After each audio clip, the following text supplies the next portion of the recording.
तो हम लोग आज मार्क्स को याद कर रहे हैं उनके जन्मदिन के मौके पर, लेकिन याद कर रहे हैं एक महामारी और लॉकडाउन के इस पूरे दौर में। तो इस दौर में मार्क्स को याद करना बहुत ही प्रासंगिक है। हम सब लोग जानते हैं कि मार्क्स एक क्रांतिकारी यथार्थवादी है। यथार्थ पर खड़े होकर के उसका अध्ययन करके उसी से लड़ते हुए यथार्थ को बदल देना, ये है मार्क्सवाद। और अपनी पूरी जिंदगी भर उन्होंने यही कोशिश की, यही काम उन्होंने किया। कभी हमने मार्क्स को ये कहते हुए नहीं सुना है कि पूंजीवाद धोखा है, साजिश है। तो धोखा और साजिश नहीं कहते थे, वो कहते थे कि भाई जितना भी कठिन हो उसका अध्ययन करो, हर पहलू से अध्ययन करो, उसके अंतर्विरोधों को समझो और फिर उसको बदलने के लिए, उससे लड़ने के लिए तैयारी करो।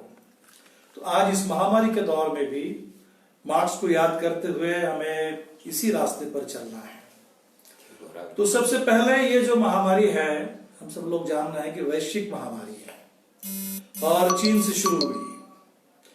तो भूमंडलीकरण से इसका एक सीधा एक रिश्ता दिखता है।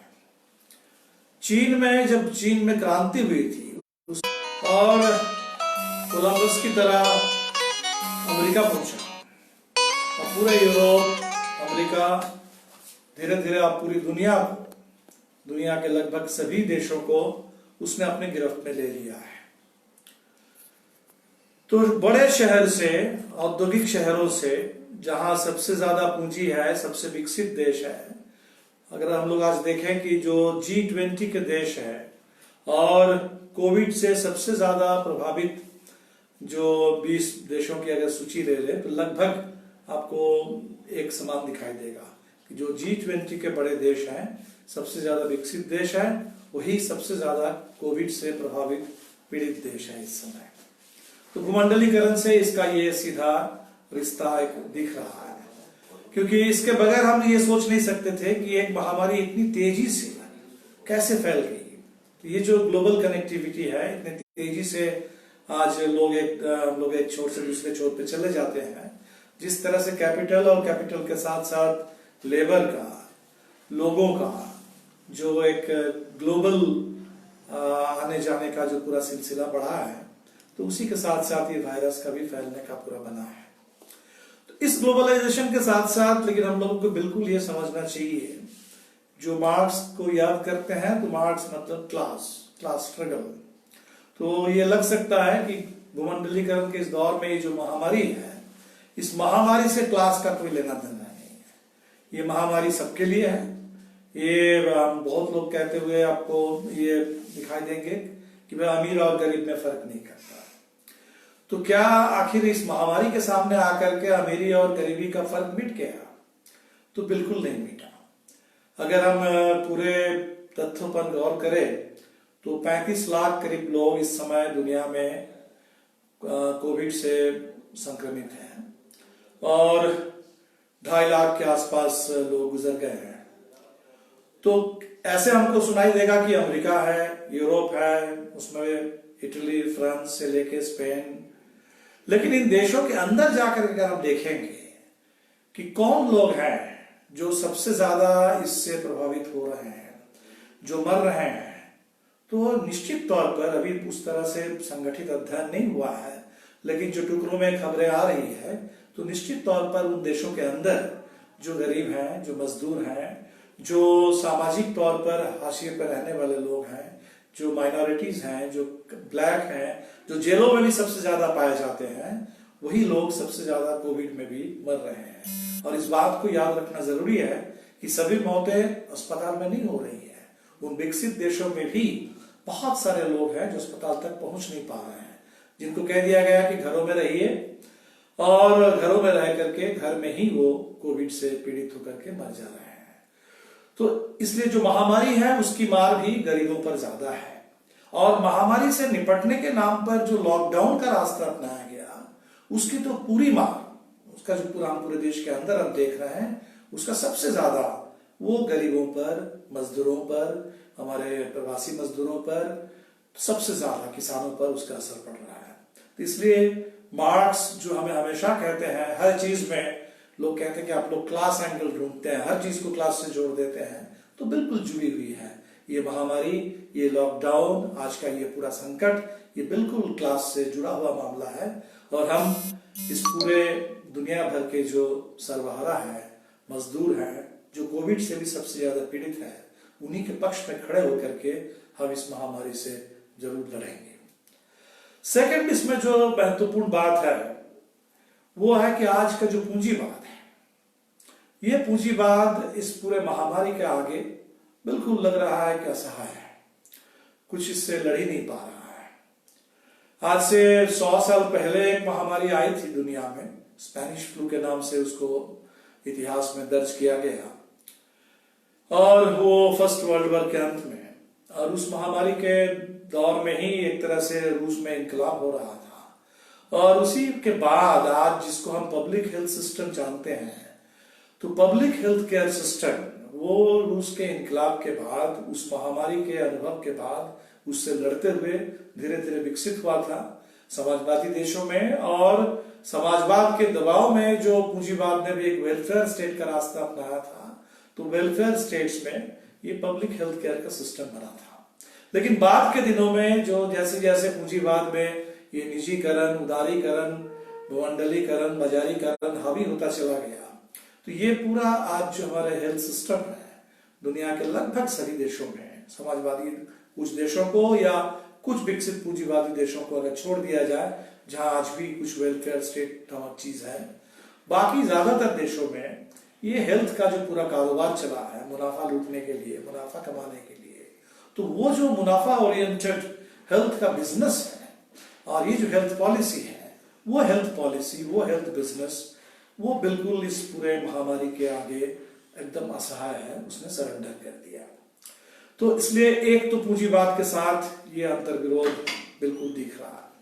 दूसरा जो दिख रहा है कि आज जिस तरह से कॉर्पोरेट डेवलपमेंट का जो पूरा मॉडल है दुनिया में, तो उसने, उस पूंजीवाद ने, उस टेक्नोलॉजी ने, उस कॉर्पोरेट डेवलपमेंट के पूरे तांडव ने जो प्रकृति के साथ अन्याय किया है, जो छेड़छाड़ किया है पर्यावरण के साथ, प्रकृति के साथ, आज पूरे क्लाइमेट के साथ, तो वो अब एक ऐसे जगह पर हम चीजें पहुंच गई है जहां अब ये संभव नहीं है।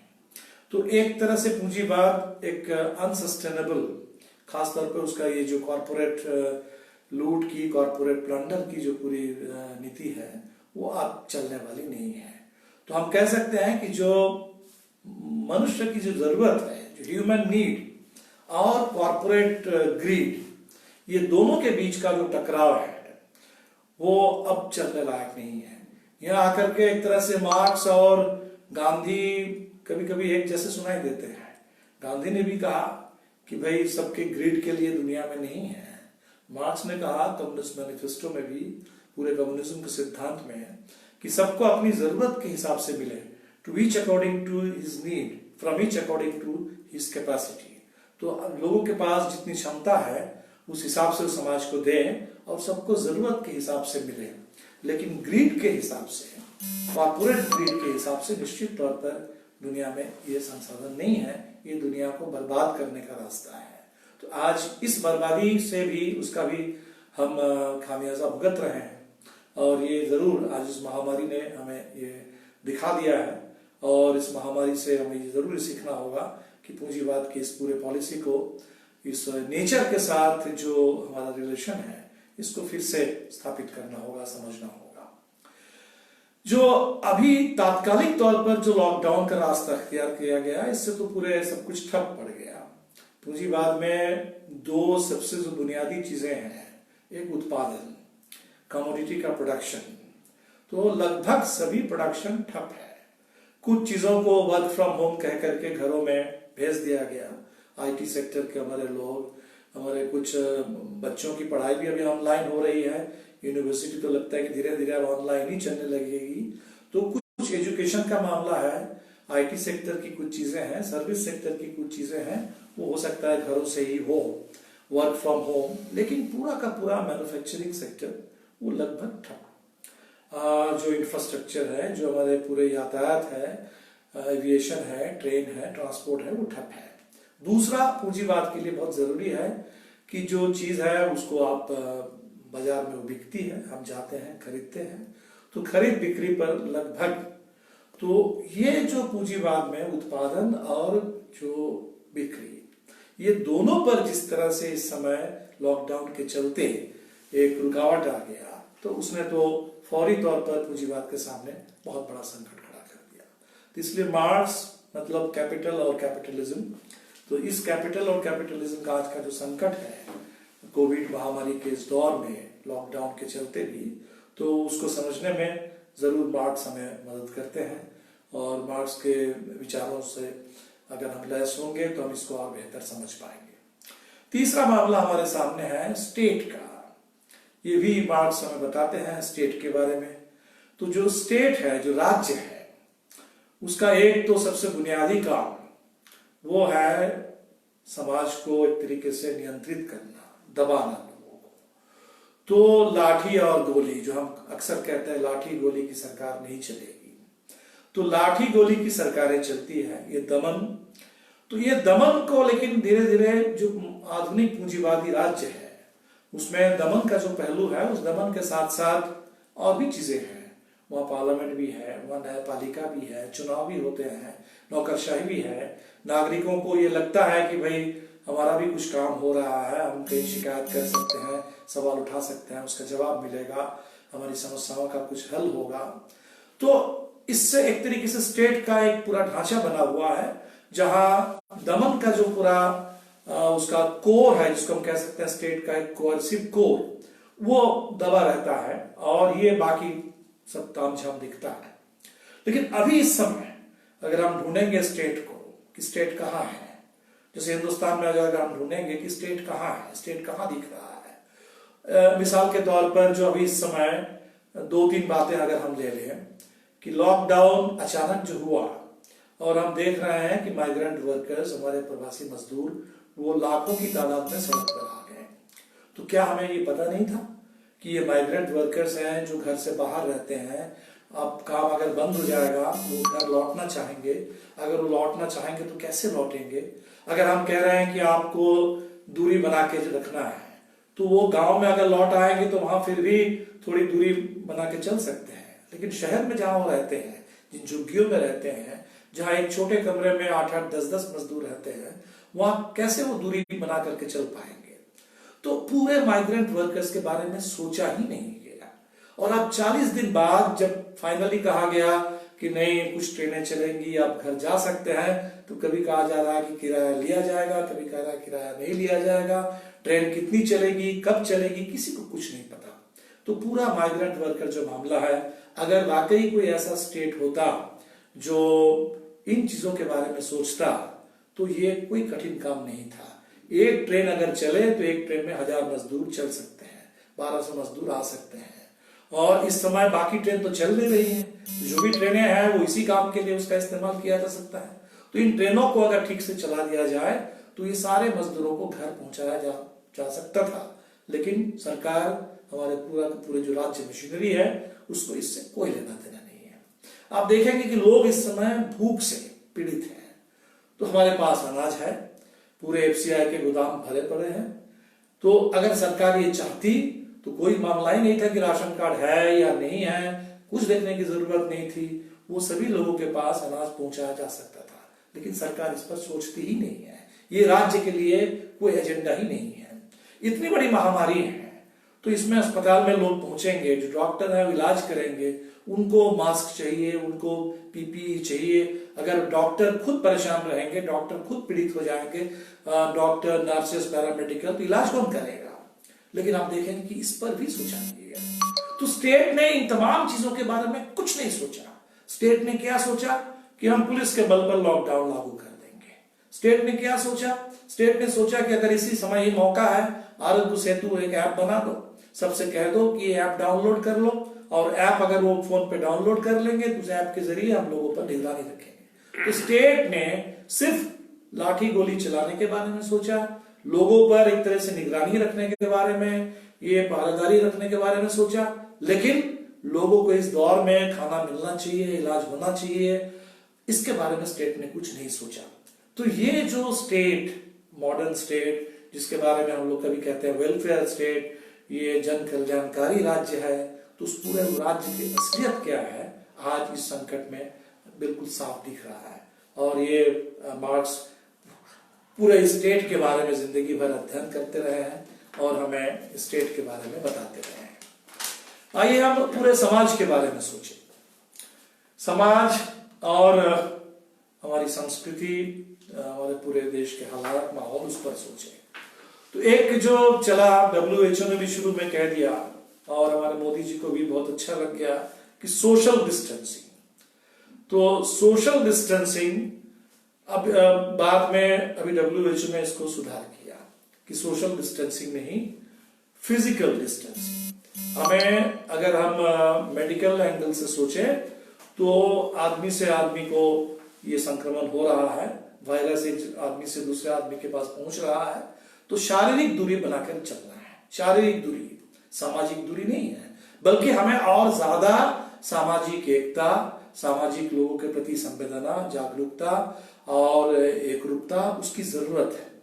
तो ये सोशल डिस्टेंसिंग का जो मुहावरा चला, तो भारत में बहुत सारे लोग, हमने देखा कि ट्विटर पर लोग कहने लगे कि यही तो हम लोग देश में इतने दिन तक कर रहे थे, और उस समय उसको ब्राह्मणवाद कहा गया, उसको छुआछूत कह दिया गया, अस्पृश्यता कह दिया गया। तो आप देख लीजिए कि लोगों को क्या लगा। जो मनुवाद के पैरोकार हैं, छुआछूत के पैरोकार हैं, उनको तुरंत लग गया कि ये वो जो लोग कह रहे हैं कि भाई हिंदुस्तानी संस्कृति अपनाइए, नमस्ते कीजिए, तो उससे आप एकदम बिल्कुल बचे रहेंगे। तो इसका मतलब है कि इसके पीछे ये लग रहा है फिर से वो छुआछूत की जो उसके पूरे विचार है, अस्पृश्यता की जो पूरी सोच है, तो वो विचारधारा, वो सोच, वो फिर हावी होने की कोशिश कर रही है। अभी आप देखेंगे कि किस तरह से एक सांप्रदायिकता का वायरस, जो कोविड से कम खतरनाक नहीं है बल्कि ज्यादा खतरनाक है, कि पूरे देश में एक सामाजिक बहिष्कार करने का, जगह जगह भाजपा के विधायक पाए जाएंगे, कह रहे कि इनसे फल मत खरीदो। अभी फल बेचने वाले अगर मुस्लिम हैं तो प्रचार हो जाएगा कि भाई ये फल बेचने वाले, ये इसमें कुछ इन्होंने थूक अपना लगा रखा है, इससे फैल जाएगा, तो लोगों इनसे फल मत खरीदो। हमने देखा कि अभी कुछ फल की दुकानों पर ये बैनर दिख रहा है कि विश्व हिंदू परिषद द्वारा अनुमोदित। तो विश्व हिंदू परिषद अब ठेकेदार बन गया है कि कहां से आपको फल खरीदना है, हिंदू फलों की दुकान। तो आप देख लीजिए कि किस तरह से इस पूरे दौर में एक सोशल बॉयकॉट, एक इकोनॉमिक बॉयकॉट, एक पूरे समुदाय को निशाना बना करके चल रहा है। तो ये जो सांप्रदायिकता का वायरस है, ये जो नई अस्पृश्यता है, ये सब कुछ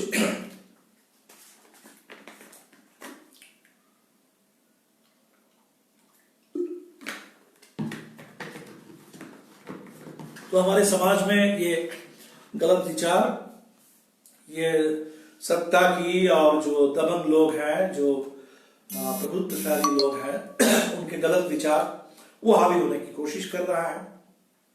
और मार्क्स हमेशा हमें बताते हैं कि इन विचारों का जो संघर्ष है, इसकी जो लड़ाई है, इस संस्कृति के मोर्चे पर, विचार के मोर्चे पर, ये भी वर्ग संघर्ष है और हमें जबरदस्त तरीके से इस लड़ाई को लड़ने की जरूरत है। अंत में हम बात करते हैं कि इस दौर में मार्क्सवादियों को क्या करना चाहिए, वामपंथियों को क्या करना चाहिए, कम्युनिस्टों को क्या करना चाहिए।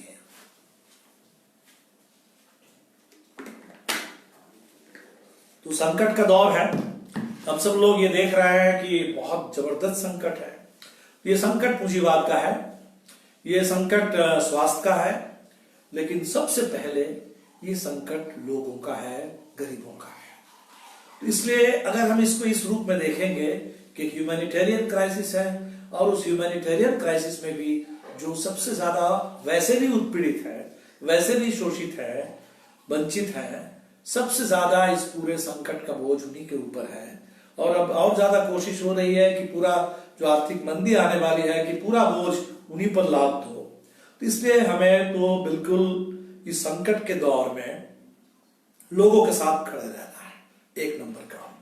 इसलिए हम नॉर्मली देखिए तो हम लोग क्रांतिकारी, हम सुधारवादी नहीं हैं, लेकिन इस दौर में जब लोग भूखे मर रहे हैं, भूख से कोई पीड़ित है, तो उन तक अगर किसी तरह हम अगर भोजन पहुंचा सकते हैं, इससे बड़ा वर्ग संघर्ष कुछ नहीं हो सकता इस समय।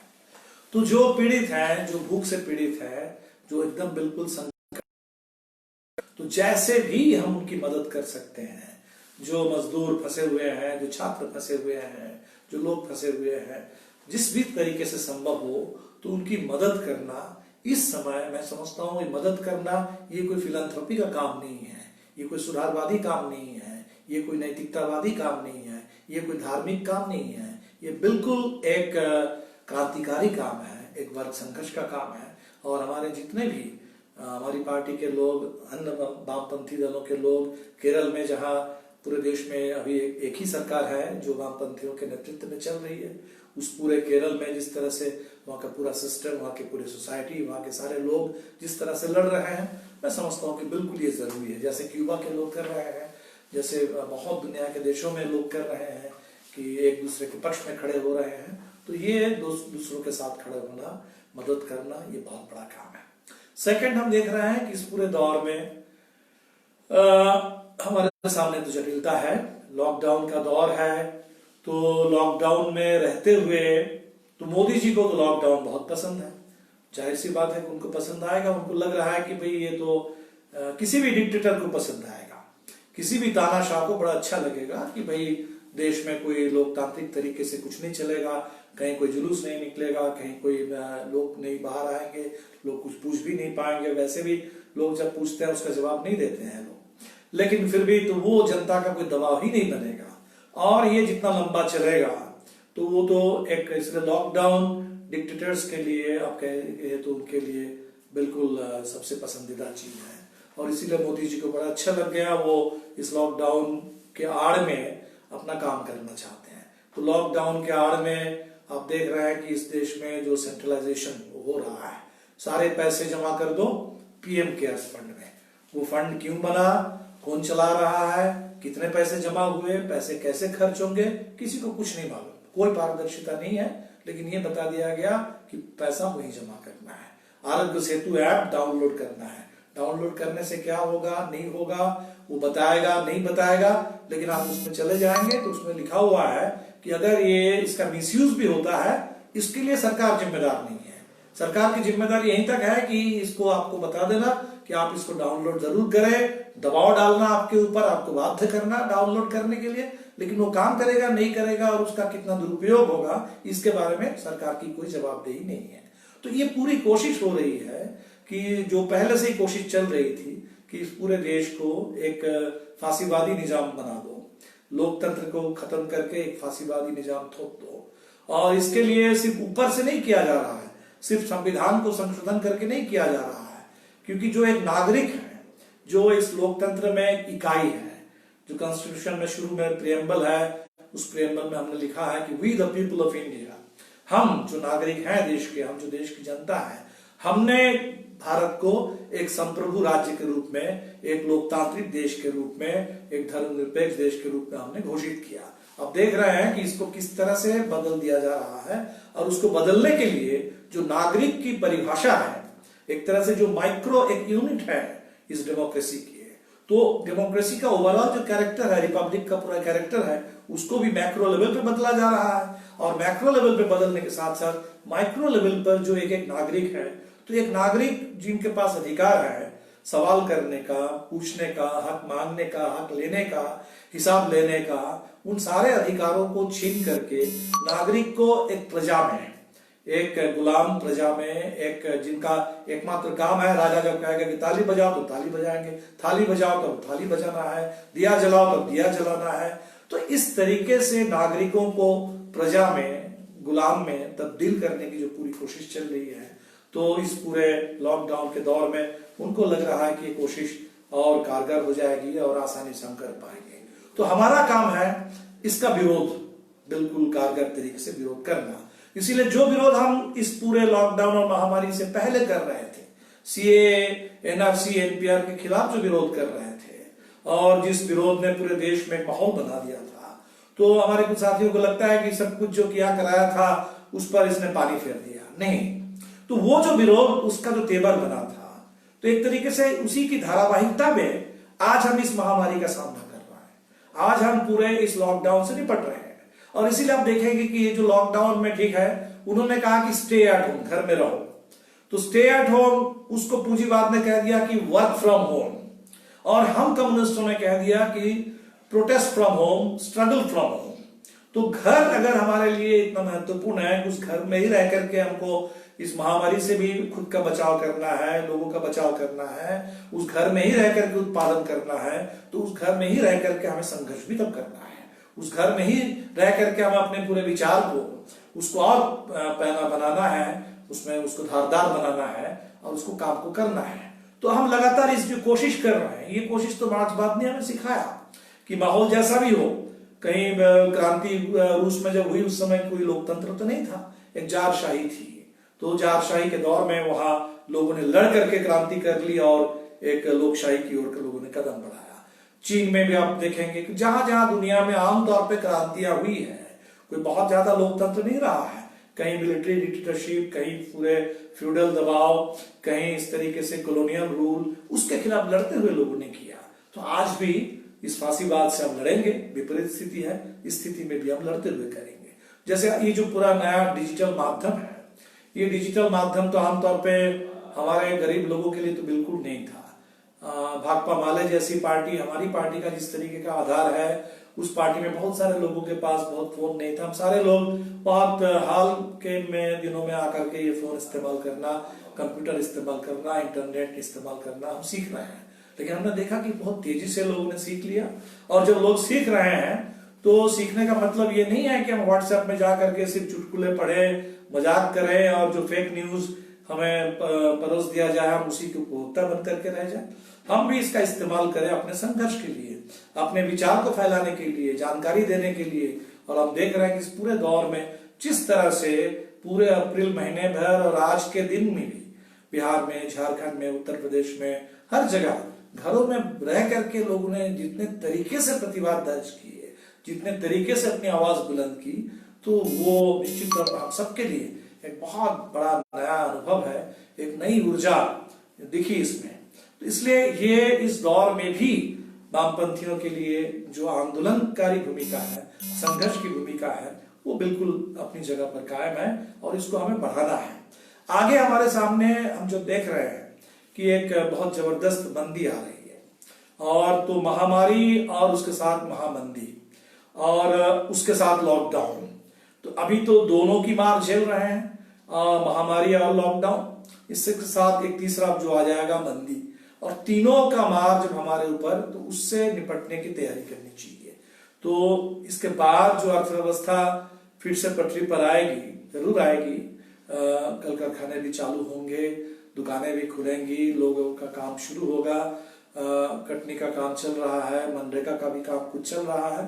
तो काम का मतलब ही है कि उनकी कोशिश होगी कि हम काम के घंटे बढ़ा दें, उनकी कोशिश होगी कि हम छटनी कर दें, उनकी कोशिश होगी कि हम मजदूरी घटा दें, और हमारी कोशिश होगी कि हम बिल्कुल अपना पूरे अधिकार को लेकर के रहेंगे। तो ये जो लड़ाई का एजेंडा है, ये बिल्कुल आ रहा है, और बल्कि इस लड़ाई में हमें आक्रामक बनने की जरूरत है, क्योंकि ये जो दौर है हम देख रहे हैं कि जो प्राइवेटाइजेशन किया गया लगातार, जैसे रेलवे का भी निजीकरण की चर्चा हो रही थी और उसकी कोशिश शुरू हो रही थी, लेकिन आज इस दौर में अगर हमारे माइग्रेंट मजदूरों को और कोटा में फंसे छात्रों को अगर लाना है तो हम कैसे लाएंगे?